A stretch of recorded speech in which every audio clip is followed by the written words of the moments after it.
ভুল করলে কিন্তু পস্তাতে হবে। তারেক রহমান খুবই ইঙ্গিতপূর্ণ একটি কথা নেতাকর্মীদের উদ্দেশ্যে তিনি বলেছেন। এবং গত কয়েকদিনের ঘটনা প্রবাহ বা গত কয়েক মাসের ঘটনা প্রবাহ লক্ষ্য করেই তিনি এই কথা বলেছেন। আমরা একটু দেখি কি কারণে তিনি এই কথাটা বললেন। বলছেন যে জনগণের সঙ্গে না থাকলে কি হয় তা 5ই আগস্ট দেখিয়ে দিয়েছে। কাজেই ভুল করলে জনগণ আবার কোনো একটা কিছু দেখিয়ে দেবে, তখন কিন্তু পস্তাতে হবে, হা-হুতাশ করতে হবে।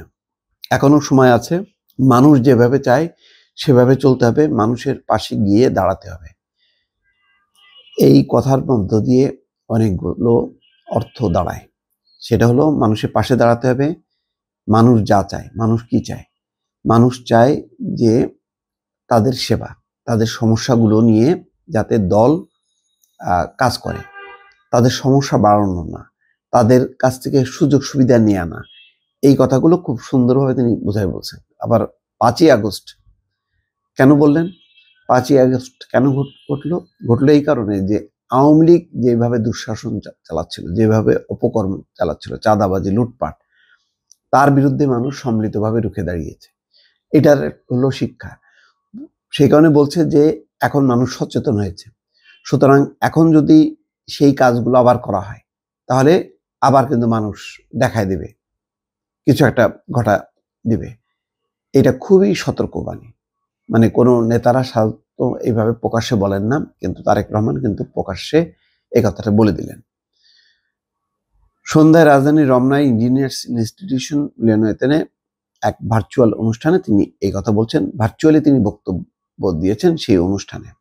তারেক রহমান বলছেন, জনগণ যখন ক্ষিপ্ত হয়, স্বৈরাচার দেশ থেকে পালিয়ে যেতে বাধ্য হয়, এখনো চোখের সামনে জ্বলজ্বল করছে সেই উদাহরণ। ছাত্র জনতার অভ্যুত্থানে গত 5ই আগস্ট আওয়ামী লীগ সরকারের পতন হয় এবং শেখ হাসিনা দেশ ছেড়ে পালিয়ে যান। বিষয়টির প্রতি ইঙ্গিত করে দলের নেতাকর্মীদের উদ্দেশ্যে বলেন, যতই মনে মনে তৃপ্তি বোধ করেন বিএনপি বড় দল, জনগণ যদি ক্ষিপ্ত হয়, আওয়ামী লীগও কিন্তু এটা মনে করতো যে আমরাই তো বড় দল, আর কে আছে, বিএনপি জামাত তো নিঃশেষ, কেউ নাই।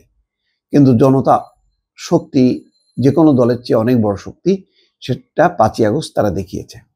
সেই কথাটাই বলতেছে যে তৃপ্তিবোধ করার কোনো কিছু নেই, জনগণ যদি ক্ষিপ্ত হয়, জল করছে সেই উদাহরণ। কাজেই দিন শেষে কিন্তু জনগণ, খুবই বাস্তব কথা কিন্তু তিনি উল্লেখ করলেন তার বক্তব্যে। তারেক রহমান বলছেন, কিছু কিছু রাজনৈতিক শক্তি যত ছোট বা বড় হোক না কেন, তারা বিভিন্নভাবে বিএনপির বিপক্ষে কিছু কথা বলার চেষ্টা করছে।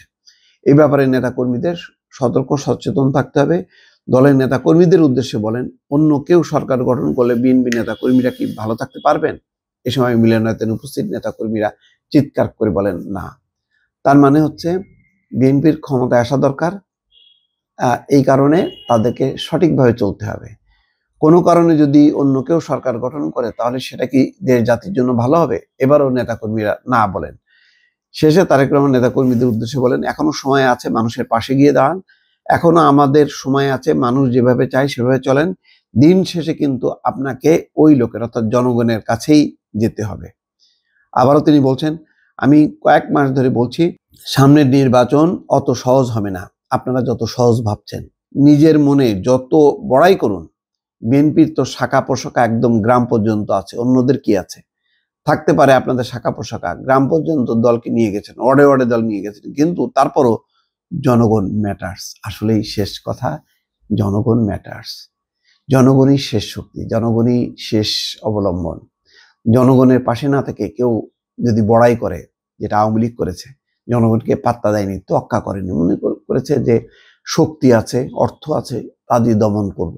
না, শক্তি অর্থ কিচ্ছু না। তার প্রমাণ সালমান এফ রহমান হাজার হাজার কোটি টাকা নিয়ে এখন কারাগারে। আনিসুল হক, আরো অনেকে আছেন, সমস্ত রাঘব বোয়ালরা, নাসার ওই গ্রুপের যে নজরুল ইসলাম মজুমদার কারাগারে, টাকা পয়সা দিক তারা রক্ষা পায়নি।